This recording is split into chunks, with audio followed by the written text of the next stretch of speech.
Here I go again. Here we go again.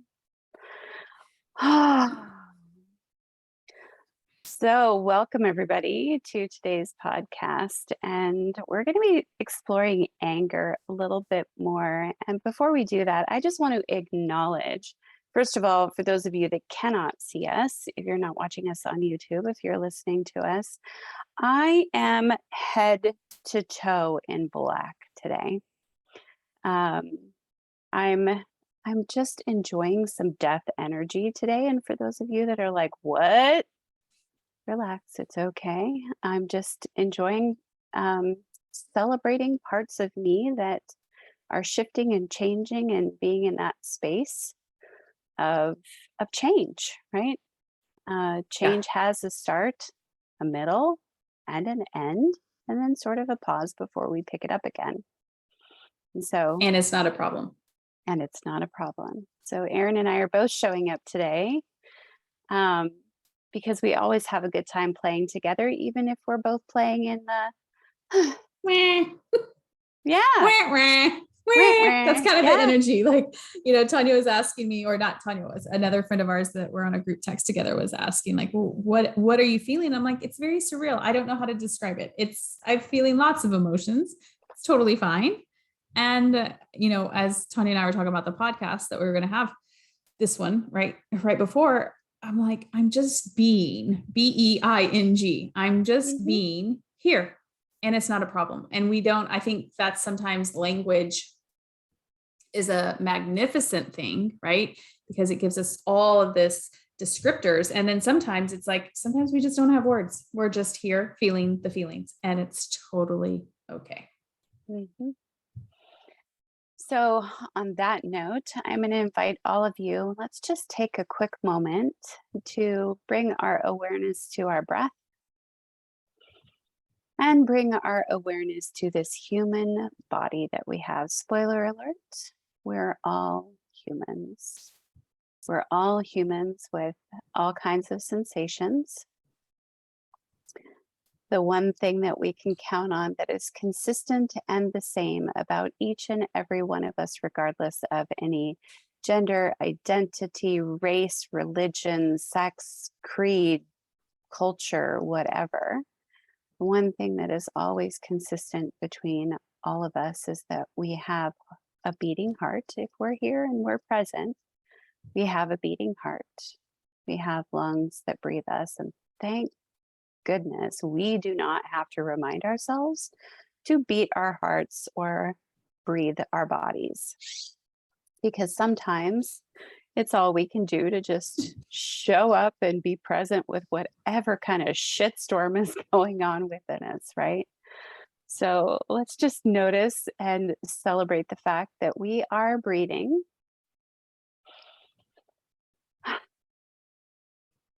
And our hearts are beating. And those are pretty much the two basic needs and requirements that we need to be existing in this moment. So, yay, winning. And also, let's take a moment to celebrate the whole cycle, the cycle of the breath in, when we're taking in fresh oxygen, and the pause that, there's that momentary pause, whether it's pronounced or not, between that in breath and then the out breath. And that out breath is taking 3 molecules out with it, because that out breath is taking out the trash. Because we're constantly in our biology, again, it doesn't matter white, black, purple, orange, male, female, something in between. It doesn't matter. We all function the same way. We're always in a cycle of new cells being born, other cells dying and leaving, and our body's taking out the trash for us with every breath. And the heart is doing the function of circulating that all throughout the body. So, celebrating for a moment beginnings, awareness, intention, celebrating endings, death, letting things move on, letting things recycle and begin anew, and all the spaces that come in between. So, on that note, let's talk about anger. Part two. We're going deep in anger. Yeah. So, I've had the experience this week. You've had last week or two. You've had the experience in the last week or two of exploring anger. We've had clients that have actually been going through it as well. That inner conflict, which sometimes it's easier to see it outside of us first before we recognize it, is always within us. Everything we look, we watch the news and we see conflict. We judge things as being right or wrong, good or bad. We say this should be happening or this shouldn't be happening. We say this person is right in the way that they're feeling, or this person is wrong in the way that they're feeling. We just want to sort of fucker that all up today. Sound like fun? I'm making Erin laugh. I'm trying not to, I've listened to some of our podcasts, well, all of them, because I like them. But I'm trying not to talk over, because sometimes I think it can be a little difficult to hear. So I'm trying to refrain, but I'm totally laughing. Laughter is always welcome in this human experience. Do you want to talk briefly about how anger has shown up for you? And now that you and I are both so very well accustomed to feeling anger, kind of like last podcast was kind of like introduction to anger. This was like the crawling, the starting to walk with anger. Do you want to talk more in depth about like how anger now shows up with you and kind of dive deeper into it? Yeah, totally. So for me, this experience, tomorrow, my husband and I leave for Egypt. And just as an example, in the past, when we would be packing for an international trip like this, David would go out and pack the dive gear, and I would be inside trying to get all of the toiletries together, getting all of the things that we might need together, medicine kit, depending on where we're traveling, how remote it is. I would be preparing with all of the, like, I got to do the laundry, I got to clean the house. I have this whole laundry list of things that I'm doing, including packing all of our clothes for us and stuff. And so as it would turn out, oftentimes David would decide to go out and pack the dive gear, because we agreed earlier on that he was going to be responsible for that. And so he would go out and he would be packing, and then he would have all kinds of questions. So he would come in and I'd be in the middle of doing one of 6 different things, multitasking as it was already. And then he would ask me questions, and I would get derailed in whatever it was. And that produced both a level of anxiety and frustration, afraid that I might forget something, lose my train of thought, because I'm already doing 6 different things at once. But then just like starting to feel angry, like I already have all of these things to do. You've got one job to take care of. Why are you asking me all these questions? Why are you interrupting me? And noticing how anger used to come up all the time. And so for me, my journey with anger has been realizing where I was very repressive of it, because I grew up with the story of it's not okay for you to express anger. You better just stow it, stuff it, which I think we talked about in the last podcast. And so first coming into an awareness of when anger shows up for me, what kinds of things trigger anger in Yes. me. Yep.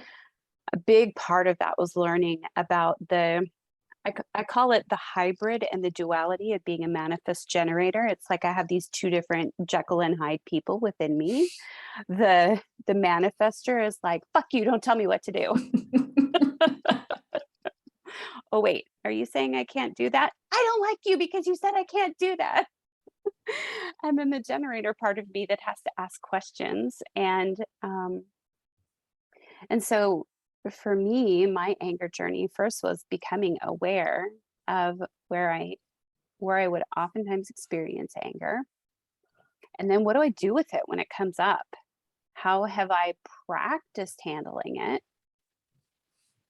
You guys, if you could totally see Erin right now, she is like yawning so much. She's moving so much energy through her body. Just FYI, fun side note with us is so wind, our breath is power. It is our power. It's our power of expression. Like think about when you talk, you need air to speak. And so when we're moving big emotion through our body, we laugh because it usually shows up as either farting, burping, coughing, or yawning, or sneezing And sometimes, yeah, right? and ever since we turned on this podcast, I'm just yawning nonstop, keeping my mouth shut. Where I'll put the non-gallery view. Maybe I should put gallery view on this one because you'll just see me trying not to yawn, but I'm totally yawning. Girl, why are Yeah, you resisting the yawn? That's I energy know. moving. I know. I'm allowing it. So for me, I have tended towards a repressive side of anger because early in my youth, when I had a very reactive, which is we're humans. Spoiler Yeah. alert, we're all humans.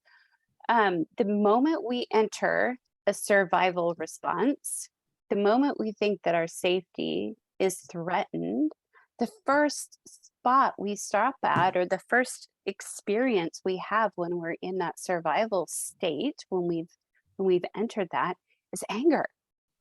It's also the last state that we experience as we're starting to come back into awareness of our emotions. Many of us have been completely disconnected from our bodies. And hello, you have a human body that was designed to feel. Um, and many of us have needed to keep ourselves safe by letting our brains tell us it's okay to be this way or it's not okay to be this way. There's right and So, wrong emotions. Erin is not saying this, but that is what we are taught as a society, right? There's a right absolutely. emotion to feel and there's wrong emotions to feel. And anger is, air quotes, a wrong emotion by society's standards. Yeah. Which is really kind of fucked up right now because we, between pandemics, between the fact that our awareness of our world has grown, um, we're able to have social media, news, um, other people's thoughts, opinions, and beliefs. We have a much more global awareness of that now. And so, as our awareness of what other people are experiencing, there has been so much more like fear has grown. And fear is that base state that triggers whether we either need to fight, whether we need to flee or avoid, or whether we completely freeze, shut down because death is imminent, right? So my experience of anger started out very reactive, like I was going to fight you. I would get mad, I would say things, and sometimes I would say things and I was like, what the hell is happening with me? I can't believe I just said that. That was so mean. I sometimes would just feel venom dripping out of me. And then many years of suppressing that because it's like, it's not okay for you to say these things. It's not okay for you to act this way. And so coming back online for me has been a practice of first being aware of anger, then realizing where I have practiced certain patterns. I've adapted to keeping myself safe. Um, and I don't then, know if we talked real quick. I want to interrupt you. Sorry. yeah, Oh, me, Erin being funny. I want to interrupt you. Don't get mad at me. But you talk about this a lot, Tanya, of our bodies are like computer systems. And so I'm not the IT girl, but like, you have code written, right? And like mhm, put in this and output this, right? And so this is what our bodies are so used to. And we call it addiction from the sense of we're so used to being in that pattern, and our bodies are like, hey, we haven't felt this in a while. We need to feel this again. And then it will serve us up sometimes, a lot of times unconsciously, right? Thoughts of yep, like, I mean, I think I've practiced anger so much that's like, if you're feeling joy, you're feeling good, you're feeling those good vibes for a while, my body will serve me up something. And it's like, where did that even come from? And now I'm mad because we're so practiced in these habitual patterns that we are used to, right? So our bodies are like computer systems. And so, Tanya, your body, just like everybody else's, used to experiencing something happens, and then you run the program of anger. yep, yep. I was thinking about that this morning when I was sort of doing my meditation slash contemplation. I was thinking about, when I went to high school, uh, I think it was towards my senior year, I took a computer class and it was DOS. It was programming in DOS. It was just some of the most basic commands that you could do with a computer, which is kind of like us as infants, right? We come pre-installed with a certain operating system, which we get from our parents. And then we add to that the complexity and the nuances in the programming that basically occurs as we get older. And yeah, so for me, I had this automatic reaction to anger. Being questioned would trigger anger. Uh, Being asked for more information, which is so I've talked about this with lots of people, yourself included. When Erin asks me questions, I have not in the past felt the same level of anger, frustration, agitation that I felt when my husband asks me questions. We were talking about this the other day, and she's like, Erin asked me, what's different? Do you feel that way when I ask you questions? And for me, it was coming to this realization that I hate being interrupted. I have seen questions as like the expected result is somebody's going to tell me no. Because you've had a belief that people tell you no, or you have lots of evidence that people tell you no. So Exactly. yeah. I was of the better to ask forgiveness than Mm-hmm. to ask permission, Permission. Yeah. right? Mm-hmm. So with my husband, I recognize that his asking me questions, I was still telling a story. And, we have almost 30 years of history. He has never said you can or can't do something. And yet I would hear that all the time. When he started asking me questions about something, which is totally his nature, is to ask questions so that he can understand. But I would always hear reasons why you can't do this, reasons why you can't have this, reasons why, right? And that always produced this anger, this fight in me. I was like, oh, yeah, here, hold my beer, watch me. I'm going to show you, right? And that comes from my upbringing. So being able to experience anger, first having an awareness, like that first step was having an awareness of where anger shows up for me.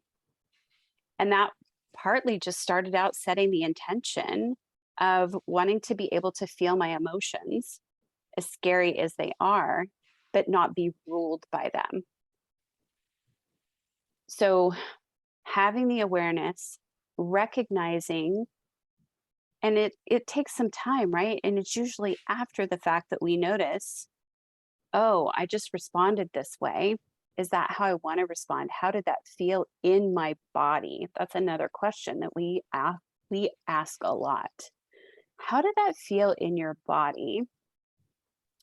And it's when we're in the process or practice of saying, I don't want to feel this, or am right to feel this, that we sometimes get stuck there because we're either completely justified for feeling the way we're feeling, but we're so attached to our justification, our rightness of being angry.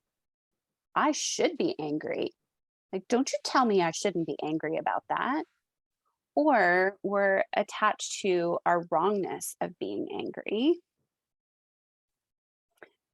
So we have to be able to practice anger. We have to be able to practice expressing anger. Erin, do you want to share what you've noticed about anger for you this last week or two?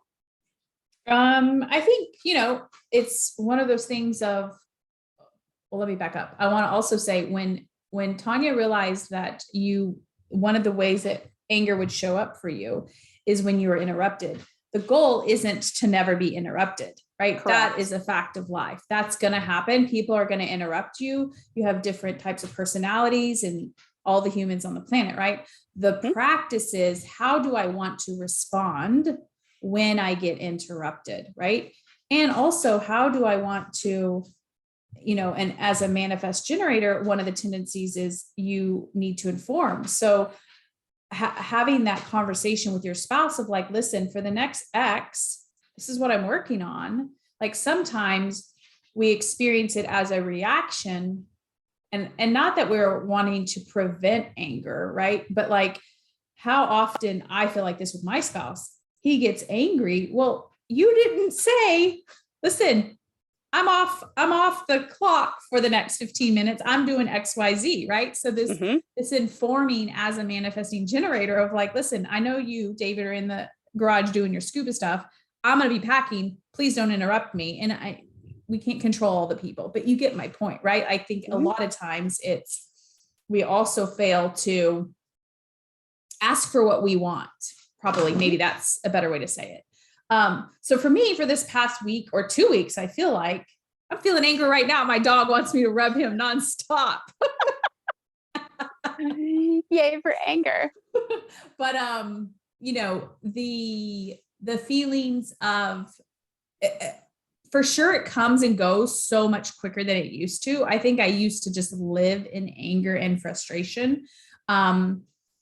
Because I never allowed it to come and be expressed and allow myself to experience it, because I had lots of stories around being brought up around anger, right? And so I think for me, this past couple of weeks, it's kind of come and gone so quickly. And even Jason said yesterday, like, what happened from the kayak to home? We were like having so much fun. And then you're like, first of all, it's tired. And then, some other things of experiencing with my kid, and just allowing that to be there. Like, I used to think anger was a problem because as a society, right, we label it as good or bad, right? Versus we're just having, I was telling Tanya before we started the podcast, like, I'm just being, right? I'm here, I'm having the emotions. It's not a problem. And so for me, I think not just this past week, but like that was an addiction for me, right? That feeling of anger. It was so known. It was so practiced. It was probably one of my top three. I'd probably say frustration, but obviously I think underneath frustration is really, anger. But it was so practiced in my body. It was like when I didn't feel it, my brain would serve me up thoughts to generate it. and really asking myself and coming out of that survival state. I'm really feeling anger right now with my dog. He's like seriously pushing up my arm. It's not enough that you touch him. You have to be rubbing him. So of my top 3 emotions, anger was one of them. And it was me having to ask myself, what do I want to be feeling? I think sometimes you talked about the fish in the water, like we're so engrossed in ourselves, in our emotions, in our lives that we don't ever stop to think, what do I want to feel on a daily basis? Can we use Murphy right now as a total example? Yeah. For those of you Okay. watching on YouTube, I'll show he finally laid down, but my gosh. Yes. Okay. So you're trying to record this podcast with me, and Murphy comes up, and what was he doing? He literally will punch his nose underneath my arm and keep nudging me like a horse nudges you. Mm-hmm. He's got a pretty strong snout. And so he just keeps doing that until you pet him or you are really stern with him. And I put my hand up and I'm like, no. Okay. So when he's doing that, where do you start to notice the emotion in your my body? chest? In my chest. Mm-hmm. Okay. And what were your thoughts that were going through your mind? Stop bugging me. I'm doing my podcast, trying to be quiet. Zuri's going to have to edit this out. This is like, thank you. Real time, right? This is real time. Yeah. I don't want to pet you. I don't want to have to go wash my hands. Like all of the things. Mm-hmm. So good. And so what did you practice doing different, or did you practice doing anything different in this moment than what you would have done in the past? Like if you were trying to work before and Murphy was in your office. Before I would have raised my voice at him or been really curt to him. What you guys didn't see before he started nudging me is I was already rubbing him. Like he came up to me earlier and I could sense that he just needed some love. So I just was rubbing him. And then I stopped rubbing him and he was like, wait a second, the party's not over yet. You still need to rub me. So before it would be agitation, it would be frustration. It would linger, right? It would probably be infused. I would take that and use that. I know that's just a dog, right? But you could use that for, you have a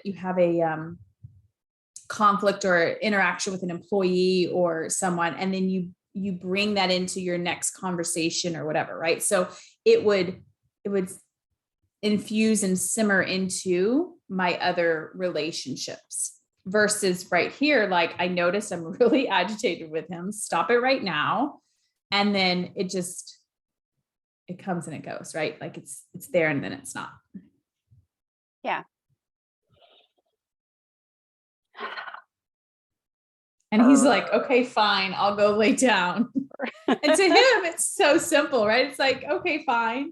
But I think what's really important here is this bigger underlying for me for anger comes up is I don't want to do something that I don't want to do. And when we feel like we don't have a choice, that is where, for me, anger and resentment, right, has come up because you're doing something you don't want to do because you're trying to please someone or some animal, right? Mm-hmm. And you are compromising yourself for someone else. And that for me has where that anger has generated from, which is like perfect segue, which I don't know if you set up that 3-point shot or not, but it was perfect.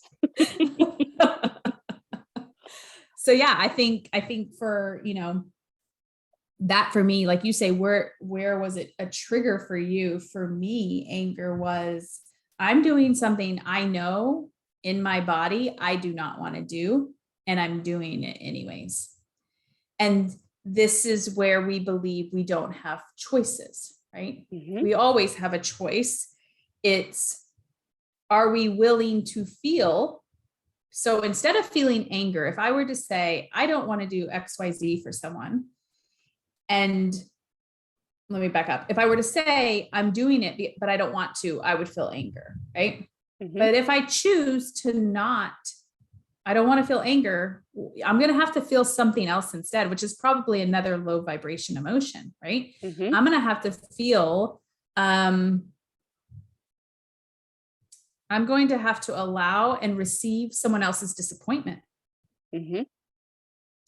Or I'm going to have to allow and feel embarrassment that I said I was going to do something I really don't want to, and I'm changing and I'm going back on my word, right? Or I'm just giving some examples. So what are we, I kind of look at like anger in a way sometimes is like this cover up emotion for maybe what are we really not wanting to feel, because in order to have what we want, we're going to have to feel something else other than practiced anger. Sure. I just think about like myself when my daughter was young and Dominique would cry, and I would have, maybe I'm like, okay, I've fed the baby, I've burped the baby, I've changed the baby's clothes, I'm holding the baby. Why is she crying? And I remember feeling so much intensity, like, why won't she stop crying? Yeah. And that was a really hard thing to feel. And what I wasn't aware of then, because I didn't want to feel the way I was feeling, Yep. which sometimes got to anger, right? And there are people that have this experience with their children or with their spouses where something is coming up that anger is basically sort of that surface emotion that is in a lot of ways covering up another emotion. Because can I just sit here and allow my child to cry, knowing that she's safe, all of her needs are met, she's had food, she's had water, I've changed her diaper. Maybe I need to set her down because of I'm noticing this anger that's coming up. But what's also creating that? It all comes from fear. It all comes from that lower vibration of realizing that, like, I don't know what's wrong. I Yeah. can't fix it. Yep. So maybe that means I'm a bad mom. Like, I was going to say are, inadequacy is what was coming, right? It's like ultimately it's like inadequacy. Like I can't fix my baby. I can't help her. Something's wrong with me. Look, I can't do this right. Yep. So that intensity of anger really blinds us to what other stories may be going on in the background. It's like back to the computer analogy. We have all these lines of code that, the older we get, the more complex structure of code that we have that picks up various little subtleties. And so anger, because it's such an intense emotion, oftentimes blinds us to what's really underneath that. A fear that we're not doing it right, not wanting to, like, it feels pretty intense within our bodies. And so being able to first have an awareness of the things that trigger us, and then realize that it's going to be a practice. It's going to be a practice to change how we feel. And first, we have to be able to feel a little bit of it. And we have to practice maybe even ahead of time. Oh, I know that it was like me with packing. I know that the process of packing with my husband, when he goes off and does the one thing and I'm doing the other thing, always makes me feel this anger and frustration. Yep. So what do I want to do differently? Okay. Um, maybe we pack the dive gear together and we do that first. Maybe let's try that. Let's practice that. And he's going to ask questions, but I'm going to be right there because I'm going to be with him doing this together. There's other ways that we can practice when we're in the throes of anger. We can also visualize and practice how we want to be when we, like, after the fact, because once we flip our lids, once we're in that survival state, the anger is just we're either going to be in the pattern of repressing or reacting. We're either going to be stuffing it down, or we're going to be ready to put up our dukes and go at it with whomever it is that, we believe has triggered this within us. So there's some ways that we can practice diffusing. There's some ways that we can practice preparing for the things that we know that make us angry. And sometimes that's happening after the fact versus real time. Like you had the experience just now with Murphy. It was essentially a real time. Like you rode the whole wave in that moment with what you were feeling, because you've practiced that, recognizing, oh, it's pissing me off, dude, right? And in the beginning, we're not practiced. In the beginning, we're not practiced. So the awareness happens after the fact.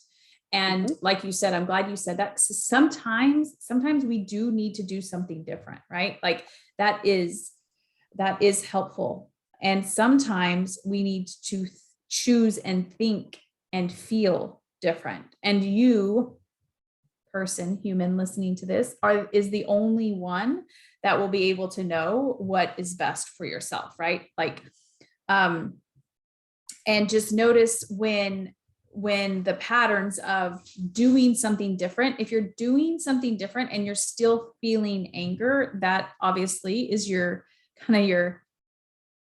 light bulb, highlight, whatever, flashlight, right? Like, okay, I need to actually change the way, if I want to change the way I think and feel, right? Because no matter what circumstance you change, it's still going to show up, because that underlying belief and that thought process is actually what's causing the anger and the frustration. So what were some of the ways that you helped diffuse your anger? In the beginning, on the rare occasion that I would actually completely lose my shit and then recognize afterwards, partly it became a practice of saying, I realize that I just got angry and that it was directed at you. I apologize. I'm not saying I'm sorry, because that is I want to be conscious of the statements that I'm using. Instead of saying, I'm sorry, I am sorry, I say, I apologize. Yeah. So sometimes it was coming back afterwards and say, I apologize. In this moment, I was feeling this way. Once I started having an awareness of what would trigger it off, I thought, how do I want to feel? I don't want to feel this way. Very clear. Don't want to feel this way. In my relationship with my husband, fortunately and unfortunately with my daughter, a lot of this work didn't happen till after she was grown and out of the house. But it has been the practice of allowing her to be able to say whatever and express her anger and be able to receive it, which is a little bit more advanced. Let me back up for a minute. For me, I had to learn how to physically move the anger. So that was having some things on hand for when anger popped up. It was having a playlist on my phone that allowed me to either sing along and express what I was feeling. I might say, I'm going to take a time out. I'm going to go for a drive, or I'm going to go for a walk, or I'm going to do something, and I'm going to put that music in. And maybe I'm outwardly singing it. Maybe I'm just holding it within. Sometimes it would show up as me, like I learned to, and I teach this to our clients, right? Grab a towel and just wring the shit out of the towel, or find a pillow and just punch on the pillow, or um, I call it air karate. I would put music on and I would kick. Um, just different ways to sort of move my body, because that's big energy. And so I would practice thinking, okay, if I feel anger, if I feel the sensations, like what does anger feel like in my body?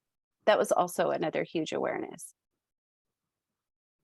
There's that point where your brain says, I'm angry. And then recognizing, what are the sensations in the body that go with that? It's one thing to say, I'm angry. Yep. It's then another thing to start asking, what am I feeling in my body? So sometimes the sensations will come before the thoughts. Sometimes the thoughts come before the sensations. So I started practicing, like, what are angry thoughts? How do they feel in my body? And what do I want to do with them? How about you?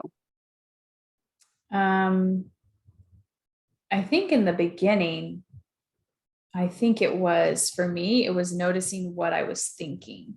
And I had to journal some of that. Because for me, it was like, what is this pattern that I keep reproducing, right? Like same song, different verse, but it's still happening over and over again. So kind of becoming aware of noticing, what am I thinking that's causing this anger to surface? And then it got to a point of, okay, I need to move it. And that looked like, walking or biking or running or lifting weights, or sometimes it would be, me hopping on Marco Polo with you, and just, I'd probably say, I don't know if raising my voice, but I think I use curse words a lot more when I'm angry. And so allowing that to flow unedited, filtered, just saying what I really felt. And then it got to a point of like pausing and like noticing in real time, this is happening right now. And like you said, what am I feeling in my body? And just noticing sensations in my body. And then me being like, hang on a second. I need to kind of, I don't want to say figure this out, but like, I need a minute to like navigate this before I respond, before, because I think in my reactive mode, it was just like you say, the programs, those neural pathways are so fast and so quick. Someone says X, I say this, right? I feel this, I say X. Versus how do I want to respond? Do I even want to feel anger in this moment, right? Like, is it just more practiced, or am I really upset and I want to be upset about this?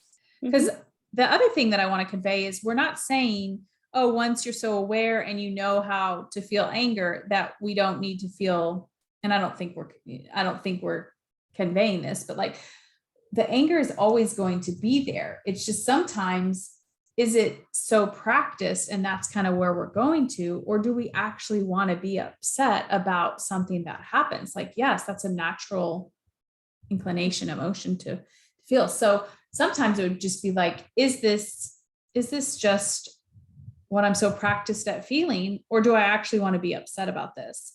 And then also getting to the place of, when my kid does this, how do I want to respond? Because we know she's going to do XYZ. So what do I want to think and feel when she says these things or she does these things? I've gotten to the point, and for those of you listening, please know that this has been quite the journey. Um, I actually can appreciate anger now. When I do have the experience of that emotion, I actually appreciate it. Why? Because it's telling me something about my subconscious, my body, my heart that I was previously unaware of. Whenever we are experiencing anger, fear, frustration, shame, sadness, it's telling us about something within us.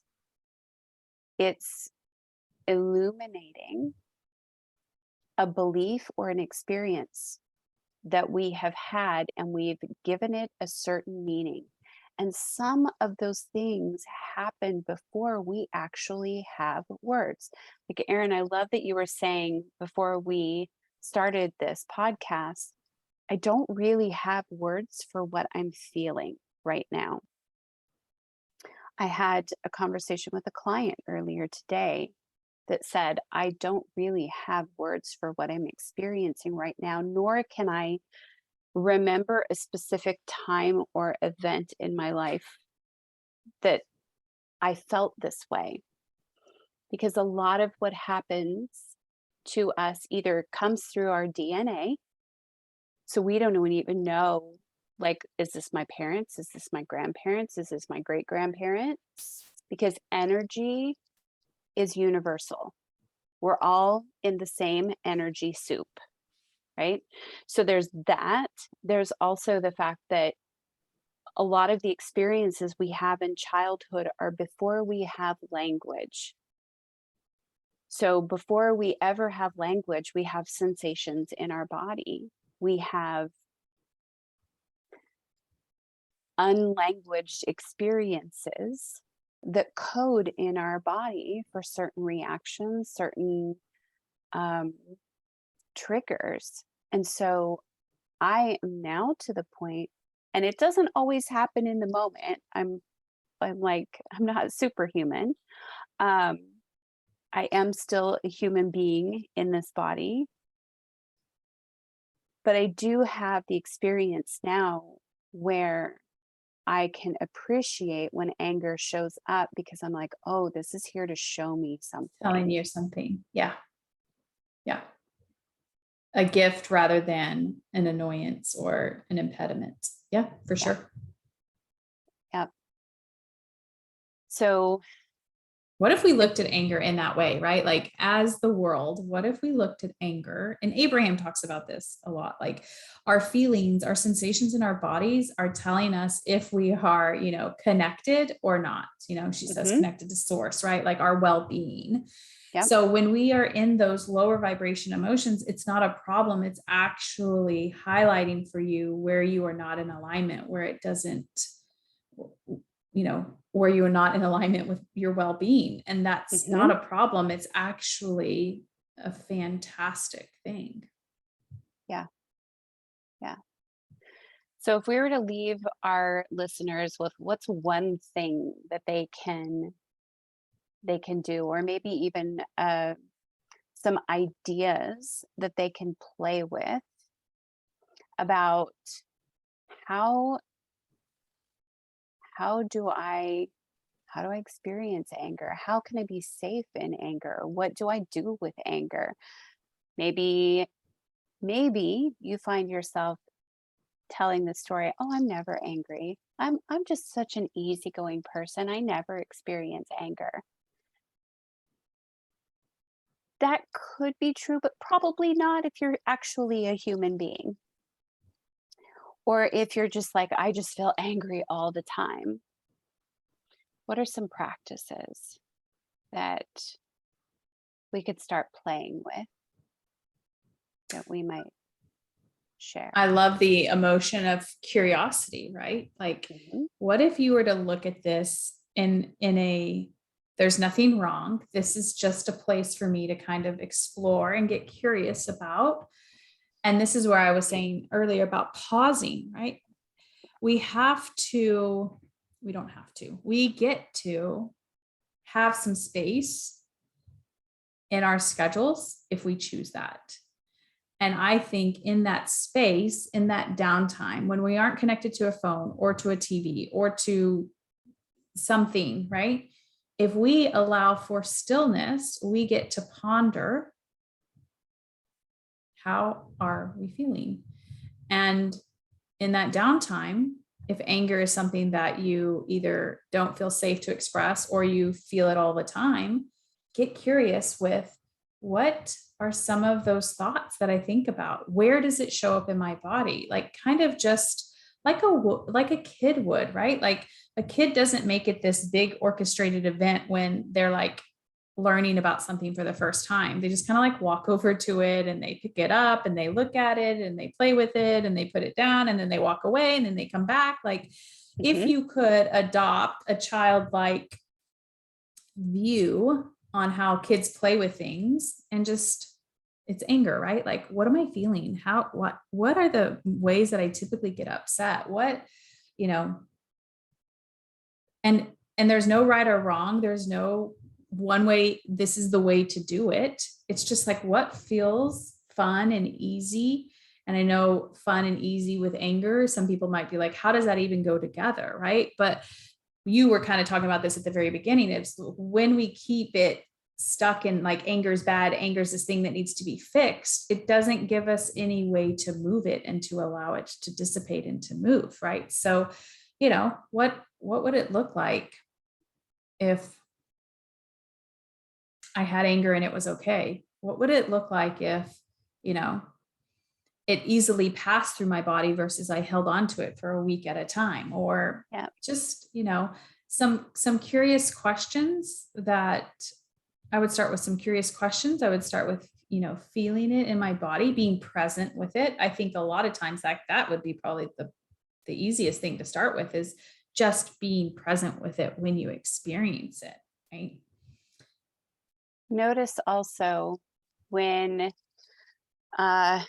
words like should or shouldn't show up, justified or not justified, right or wrong, appropriate or inappropriate. That's another good one. We like to tell people your anger here is not appropriate. Fuck you. I heard the word appropriate trauma the other day, and I'm like, what is appropriate trauma? Listen, if you are a human on this planet, you've had trauma. Even if you've lived the most perfect life, you've had trauma. You were born. Birth is a traumatic process. Coming into this world is a traumatic process. Being a human is a traumatic process. So, yeah, we don't have to be owned by our trauma. No, we're not saying that either. Yeah. So just play with it, right? I leave you with, just get curious. What would curiosity do? You know, what would that 2-year-old little kid that asks why 400 times, why? And it's okay. Whatever the answers that come up or don't come up, it's totally fine. Yep. There is no right or wrong, good or bad, appropriate or inappropriate. It's just the way we respond. It's just the way that we're human. I love that. That needs to be one of our taglines. There is no appropriate or inappropriateness. Okay, my friends, until next time, thank you for listening. Yes. Okay. Bye. Bye.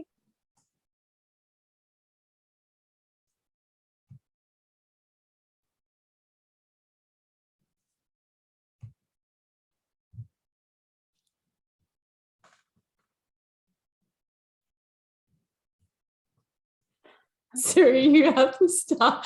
Oh my gosh.